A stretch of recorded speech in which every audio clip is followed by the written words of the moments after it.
Hey guys, Infidel 1258 here. Tonight I want to get into some frequently asked questions.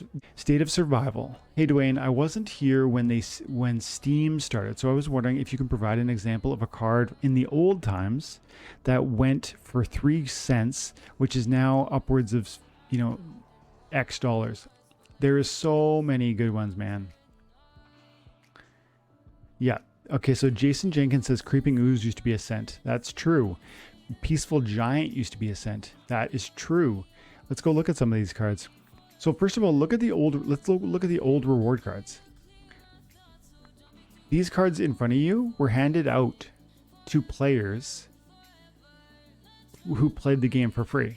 Like in my early first question, the guy said, "Why would you buy reward cards that are being given out by the game?" This is why. Look at this card. This card is selling for $120 per BCX. Right there. $119.89 for 1 BCX. And this card was being given away for free to players who played the game and unlocked loot chests. And I received some of them for free. And I eventually sold my Ruler of Seas because it was worth, I don't know, it was worth like, I think I might have sold it for $60 for a max copy, which is ludicrous now. But that's the thing, like these cards appreciate over time. So they were free and then they were $5 and now they're $120. Will they be more in the future? I kind of think so, but maybe I mean, here's the deal. Even if they double in price, there's other cards that will be bigger home runs later. And they are these ones that are currently in circulation. Maybe it's Pellicor Mercenary. Maybe it's Oceanus, which is a current, right? Oceanus is a current reward card, isn't he? Yeah. Oceanus selling for $4. One day this could be $100. I think it will be. Bilka, I feel the same way. Maybe Heartclaw, but it kind of depends on some of the other synergies that are out there. It's an okay card. It's not an excellent card. It certainly will go up, though. It's not going to be $2 in 4 years. Maybe 25, 30, $50. I think some cards will really be home runs and some cards will go up a little. And the question, to answer the question that we're dealing with now, which ones went up? Ruler of the Seas was literally free. Kraken I used to pay 90 cents for this card. 90. And I remember it was at $1 and I thought that was a good deal and it just kept falling. 95 cents, 90. I think in the 80s, sometimes I'd buy it for 80 cents. This is a $70 card and it's amazing. And I think, this was when one of the first big monsters with the 12 mana, maybe people didn't know how to use it. Maybe people didn't understand it. And that's what I talk about sometimes, where it's like the meta evolves and as the meta evolves, people begin to understand what they didn't understand at first, which is, oh, this can work in this other way. And if I use the taunt in this position, maybe that changes how the game will unfold and gives me an opportunity to win. And I think, I can't explain it exactly. But part of it is the fact that they are in circulation for a time and then they are not. And that is so important. That's why they are deflationary. There is a limited supply and that supply is always diminishing, but the demand is always growing because the player base is always growing. If that statement is true, limited supply, diminishing supply, increasing demand, if that is true, these cards will appreciate. And when you ask for examples, this one was not 80-90 cents per. This was being given away for free.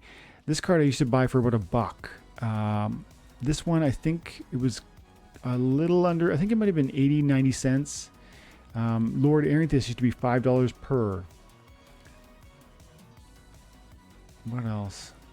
So those are some. I used to buy and sell Daria Dragon Scales for $1. Anything around $1 was a good price, and if you could get it like under $1, and I'd sell them for $1 as like a flip. Now we're $23 per. Shadowy Presence, I used to buy them for 10 cents, and now they're over $6. Onyx Sentinel, I believe it was 10 cents when I was, maybe even 5 cents when I was buying dozens and dozens of copies. Every card here has a similar story, and the older cards are almost all share that story. I mean, it's easier for me to remember. I can't remember all of them, right?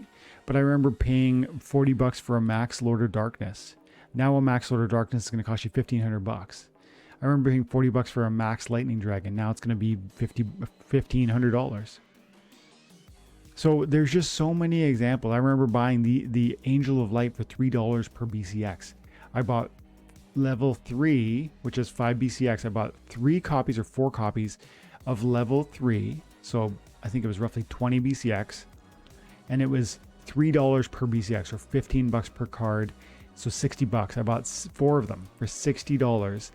And that was, somebody was liquidating. Somebody was just like sick of the game or something, so they're selling them for really, really cheap.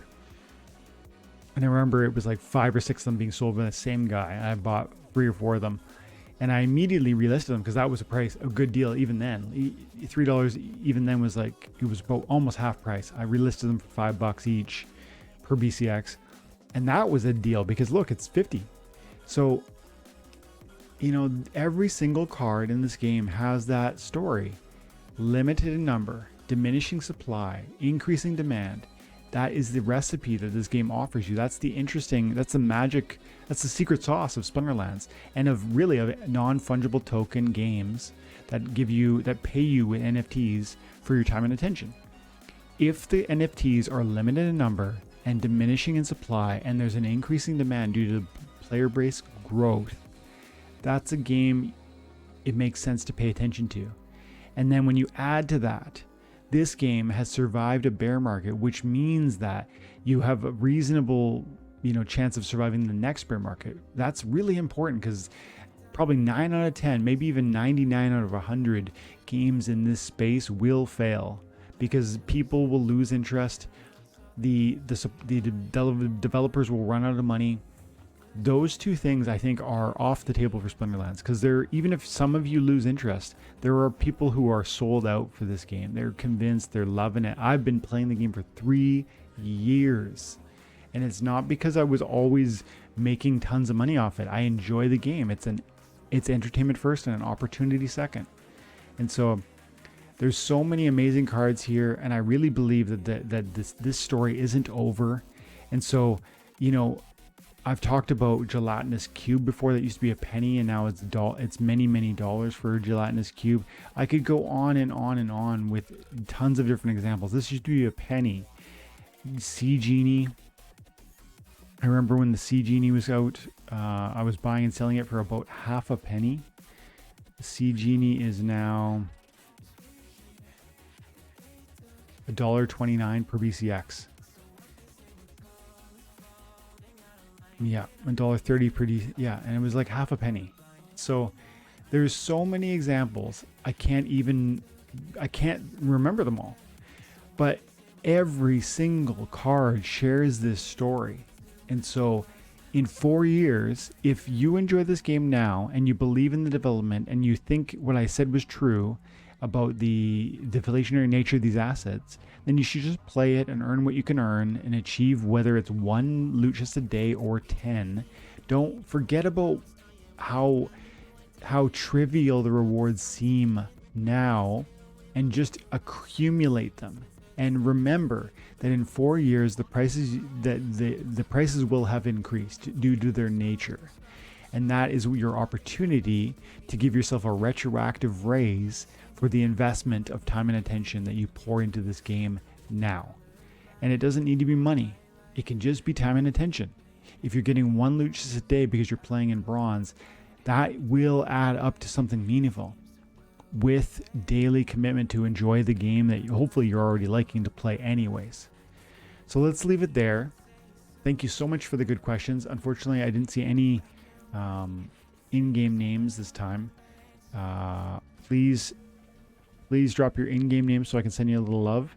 And I really, really appreciate all of the back and forth and even the answers, like Jason and Rob and State of Survival. Thank you guys for just the good conversation in the channel. I love it.